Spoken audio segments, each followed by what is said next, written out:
Hey y'all, happy holidays. I want to show you how to make a raw vegan cranberry sauce. This is really good.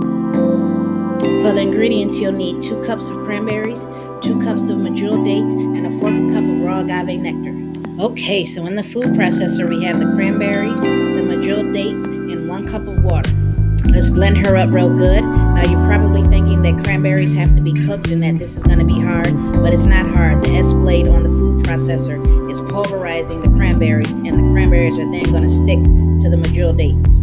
All the ingredients are combined, and like I said, the S blade on the food processor is more than enough to pulverize the cranberries. So now we're going in with a half a cup of raw agave nectar, and this is just going to finish the dish off. This is how all raw food chefs make raw cranberry sauce, and they don't eat it just once a year, they eat it multiple times per year. And this is what the finished result should look like. Here you have it, raw vegan cranberry sauce. Remember guys, cranberries are a superfood in and of themselves.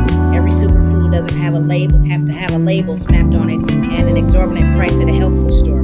Cranberries are extremely high in antioxidants. They help to reduce cancer. They're good for the female reproductive system. They lower our chances of urinary tract infections, and they're excellent at balancing the root chakra. So get some cranberries and start making some cranberry sauce, some cranberry juice. Just get in love with the cranberry because it's an awesome, amazing fruit. Love you guys.